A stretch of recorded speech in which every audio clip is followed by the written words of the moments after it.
living longer, living healthier, living better than ever before. Welcome to Mountain Pacific's Healthy Living for Life, a weekly series that gives you the information, education, and expert insight you need to become an active participant in today's ever-changing healthcare climate. Here now is today's program host. Spring is here and summer is just around the corner, and for many of us that means RV season is upon us. Welcome to Healthy Living for Life, a show dedicated to helping you do just that.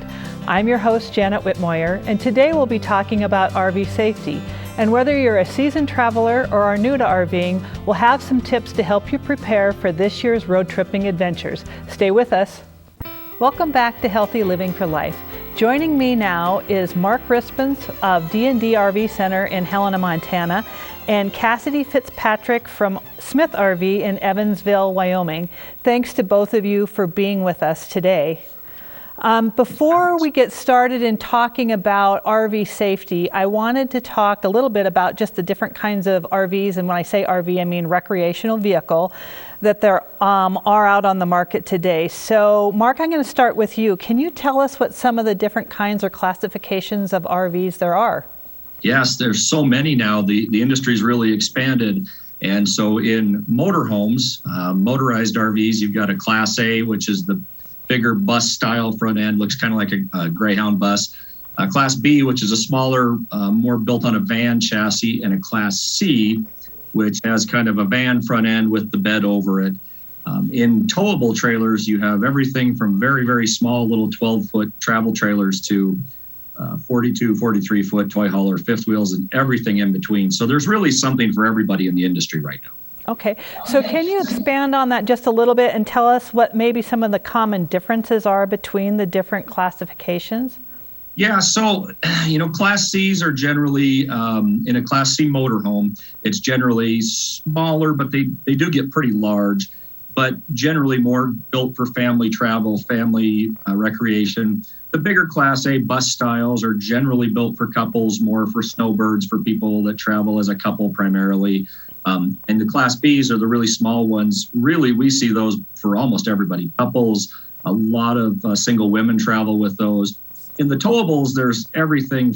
Because tow vehicles have changed so much in recent years, there's a lot of much smaller trailers that can be towed. They're not really a certain class, but there's a lot of variety in that, on up to everything you would need a diesel one-ton dually to pull. So there's, again, we're building something in the industry for everybody. Okay, great. So Cassidy, I wanted to ask you, is there a specific type of RV that you would recommend for somebody that's maybe just beginning or as a newbie to RVing? I think a great place to start is in the travel trailer segment. A lot of times people tend to go towards the 20 to 25, 28-foot travel trailers, just because that's probably the easiest entry point into getting set up to go RVing, and it's a great way to also keep a lot of stuff in the bed of your truck, and you're not losing that point as well. And then the price point on top of that on a travel trailer is probably your best way to get into the RV market. Okay, that's really great information. So if I were to just purchase my very first RV, what do I need to know before I take it out on the road? And I'll stick with you, Cassidy, for that one. I think getting set up properly is so important. And that kind of starts with making sure your tow vehicle has a brake control in it, setting you up with a proper weight distribution hitch, and also checking the stats of the truck to make sure it can comfortably pull the trailer. A lot of times people look at this differently because in higher elevations, it takes a lot more truck to pull these. So starting with the truck, I think is a great point to make sure you have enough truck, and then making sure the trailer's ready for the road. Okay. And so, Mark, I want to come back to you. We hear a lot about the importance of height and weight and the measurements of the actual RV. Can you tell us what you recommend about double checking on these measurements for an actual travel vehicle? Yeah, so the really important one when towing or driving, if it's motorized, is height. you've got to really pay attention to what your height is at the highest point. There are some low bridges in certain places, tunnels in parts of the country, and also just overhangs at gas stations and things like that. Length is obviously important, and that will generally get determined in the buying process. But for most folks, height is the one that they have the most trouble with. Okay, and when you're talking about height, you're talking about the actual outside height, not just measuring the inside. Is that correct? That's correct. The outside height at the highest point, which is generally an air conditioner. Okay, all right. Go ahead. There's something to add into that. You know, there's apps out there that actually give you a heads up on low clearance areas. So I think having people looking into that also is not a bad way to go to give you a heads up on something that could take off the air conditioner or damage the unit. Okay. Great advice. Yeah, that is great advice. So now that we've talked about the height, what about the proper distribution of the weight? Cassidy, you want to talk about that for an RV? Sure. So on an RV, I guess we could look at this a few different ways, but you know, on an RV of like doing a motorhome, making sure you're kind of distributing the weight properly within the unit is always wise. But something we look more towards on weight distribution is the proper setting up of a hitch. So the back of the truck isn't completely sagged down by the weight of the trailer. The proper weight distribution hitch will do a great job at leveling out your load. In the event you have to stop fast, you'll be thankful you did. Okay. And I want to stick with you, Cassidy. We have about 30 seconds left in this segment. Could you tell us about the importance of correct tire pressure? I'm sure that's very important when towing or having some type of RV. Yeah, absolutely. So making sure that you have the tire pressure that's on the side of the tire, actually in the tire. When tires are low on pressure and you go out on the highway, it's hot out. It's hotter on the roads, and you stand a much greater chance of a loss of a tire, of a blowout at that point. And when you do lose a tire on these, it can do some damage and obviously cause some delays in your travel. So it's extremely important. Okay. Great information. We do need to take a break, and after these messages, we'll be talking more about safety of your RV. So stay with us.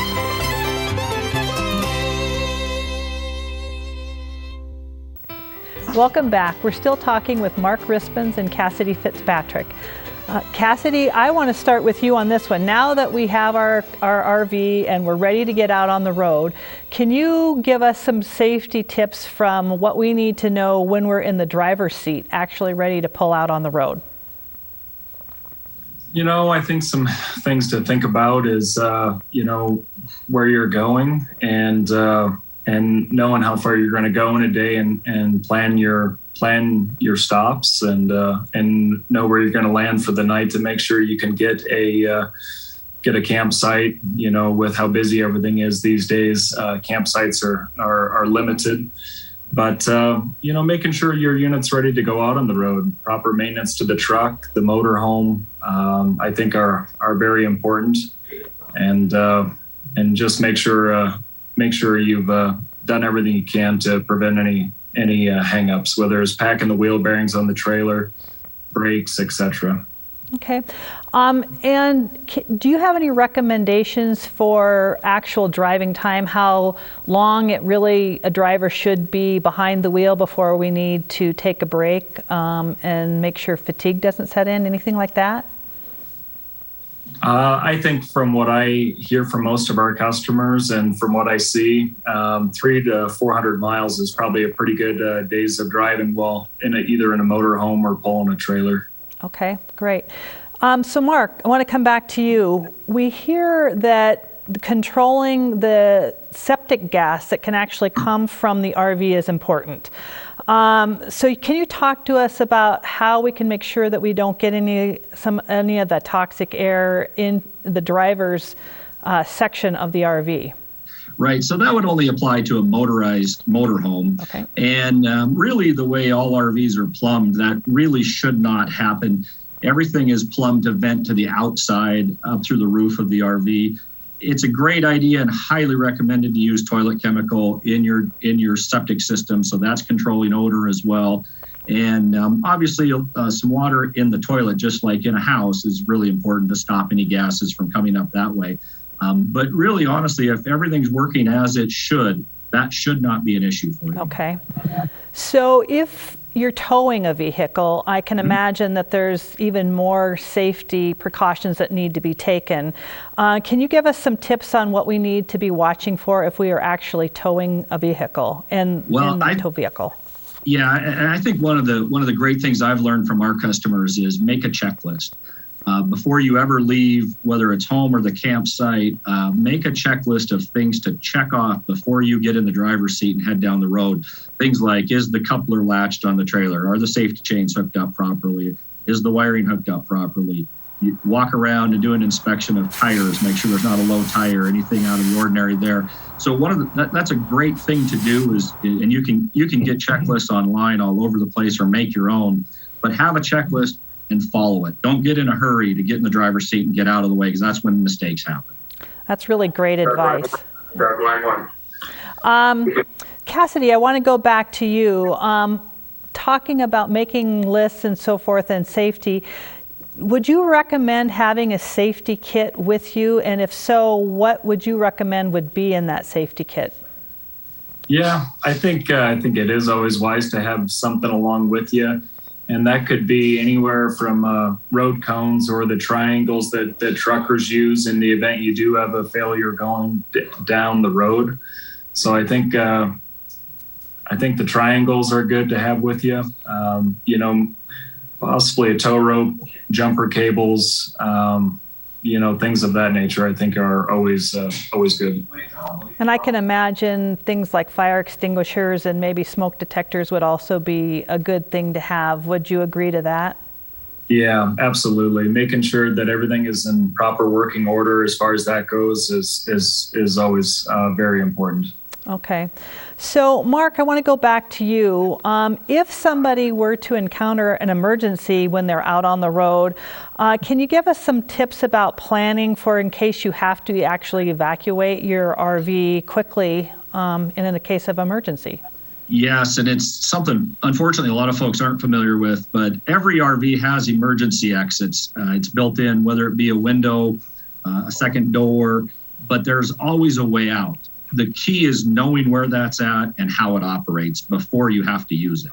And that's the important part. So I highly recommend people access those and operate those. Open the emergency exit window, check it, make sure there's no obstructions, there's no problems. When you park your RV, there's not a tree right outside the window or anything like that. So that in the unlikely event that you have to use it, you're able to. Okay, great advice again. So Mark, I want to stick with you. What about RV insurance? Is there different types of insurance, and what would you recommend for insurance to have for RVs? There absolutely is lots of different types of insurance, just like with anything. One of the things a lot of people are not familiar with is that many insurance companies don't cover their unit if they're living in it full time. There is separate full-timers insurance. And so you want to make sure if you're living in your unit full time, you have the proper insurance so you don't have a problem if you need a claim. Secondly, there's other types of insurance like roadside assistance programs. Sometimes that's covered in your tow vehicle insurance if it's a trailer. But you want to make sure you know what those coverages are, because we've had customers run into situations where a tow vehicle breaks down and their insurance company will tow that, for example, or their roadside assistance will tow that, but not their trailer. And so it's great questions to ask when you're working with an agent on those types of coverages. Exactly what does it cover so that you're not surprised, again, at an inopportune time. Okay. Great advice. We do need to take another break. When we come back, we'll be talking about electrical safety and some of the unwritten rules of camping. Stay tuned. We'll be right back.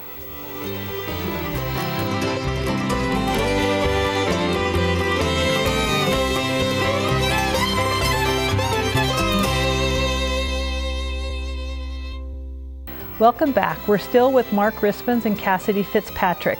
And in this segment, Cassidy, I want to start with you talking about electrical systems. We know that RVs are becoming more sophisticated. There's travelers that have televisions and internet hookups. So with this in mind, can you give us some recommendations for safety of the electrical system within the RVs? Yeah, one real big thing that gets overlooked sometimes is, we really can't stress enough on the dealer side of people purchasing surge protectors for these. Okay.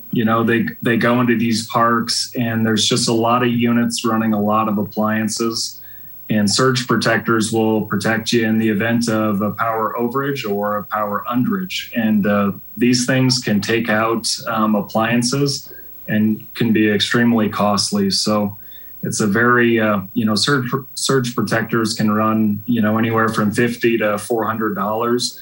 And it's one of the best investments you'll ever do on an RV if you're going to campgrounds. So very important. Okay, good to know.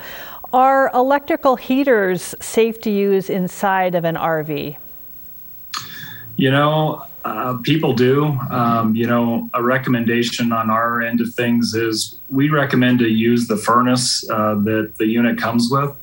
And some of the reasons for that is if you're camping in colder climates, if you're running that electric heater inside the unit, it's not going to heat your holding tanks or some of the water lines within the unit. So you stand a much greater chance of your unit freezing up. So, use the furnace that came with the unit is the best way to go. Okay, good advice. So, Mark, I want to come back to you. Can you give us some basic safety tips for people that are traveling with propane tanks? I'm guessing that's a very common item to have. Yeah, absolutely. Every RV has them. And, if it's a motorhome, it's going to have a built-in propane tank on it. So there's really not a lot you have to do there. Be aware of where it's at. Make sure that you don't go over any curbs or anything that would hit the propane tank from the bottom side. It's a good idea to shut it off while you're going down the road. Although at times you do need to have them on if you're running your fridge, or if you're in a really cold temperature, you need to run the furnace while you're going down the highway. And that's okay. But you definitely want to make sure that all those appliances are shut off when you're refueling, so that when you're in a gas station where there's gas fume, there's no sparks. There's nothing to ignite anything. That's probably the biggest thing. If it's in a travel trailer or a fifth wheel, just make sure they're strapped in, they're bolted down, they're not going to move. Okay. And I know both of you have talked about camping and RVing in the cold weather, which, most people are out when the weather's good, but some people are out when the weather is cold. Mark, can you talk about the different things to consider if you're traveling during the colder months, or maybe even doing or RVing for full time? What do you need to be aware of there? Lots of different things. First of all, back to Cassidy talked about apps for heights and bridges. Well, they're for road conditions as well, and that's critically important to know what you're getting into. Watch the weather, where you're traveling. In Montana and Wyoming, in this part of the country, highly recommend carrying chains for at least the tow vehicle, and even for the travel trailer if you're towing something, because I've been in situations personally where they require you to chain up your trailer for the braking part of it. So those kinds of things are important. This is actually a really common thing with hunting season in states like ours. A lot of people tow them up in the mountains and base camp and things like that. So it's a very common thing. It's easy to do. But you do have to take precautions and be prepared, just like you would be traveling in cold or snowy weather without an RV. Okay. So I'll stay with you, Mark, to begin with. But feel free to chime in on this, Cassidy. We have heard that there are unwritten rules to camping. Can you share with us, once we've parked, we're done with traveling for the day and we're getting set up, what would you consider some of the unwritten rules or etiquette for camping once we're in our camping spot? So I'm going to open it up for both of you to answer on that one. I think it starts with common sense. Thank you. And most importantly, it is courtesy. Have some courtesy for the people around you. There are lots of unwritten rules that you can get into, some of them that make a lot of sense, and some of them you can find on internet forums where you kind of shake your head a little bit. But be courteous to your neighbors and those around you. Don't play really loud music, especially late. Observe campground quiet hours. If you don't have a built-in generator, I highly recommend purchasing a generator that's quiet if you're going to run generators, because, again, a noisy generator can ruin it for the whole campground. don't cut through other people's campsites when you're walking. Stay out of other people's campsites. They've reserved that site. Again, it's mostly common sense and courtesy, and just have some respect for those around you. I'll let Cassidy chime in. I'm sure he's got many more too.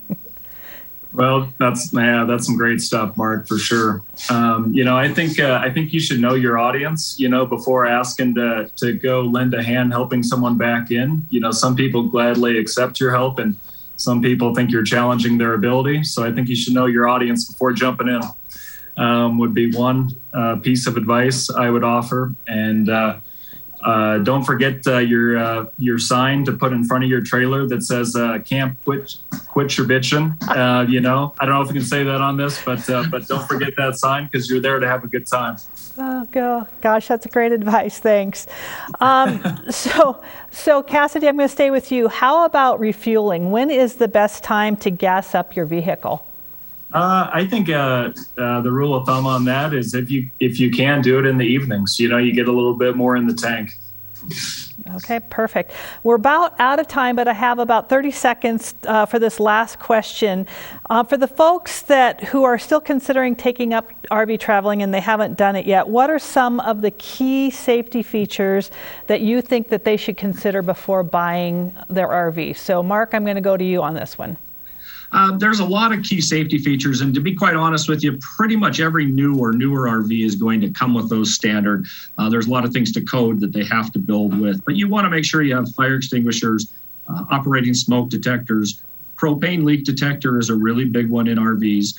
And also, if you have an onboard generator, you need to have a carbon monoxide detector, which I recommend that whether you have an onboard generator or not, because carbon monoxide and propane leaks are a couple of the big concerns that we have in our industry. We want to keep people safe. Carbon monoxide has no odor, so it's very dangerous. So that's a highly recommended. Okay. Well, Mark and Cassidy, thank you so much for your great advice. I'm sure it's going to be helpful to many of our viewers. And thank you for joining us. Until next week, stay fit, stay well, and stay healthy for life with Healthy Living for Life. Healthy Living for Life is brought to you by Mountain Pacific Quality Health in partnership with AARP Montana.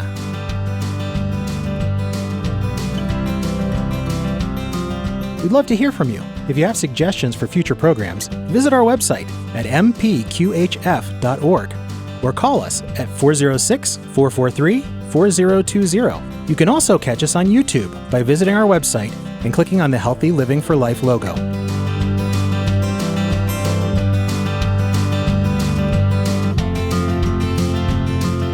Production facilities provided by Video Express Productions.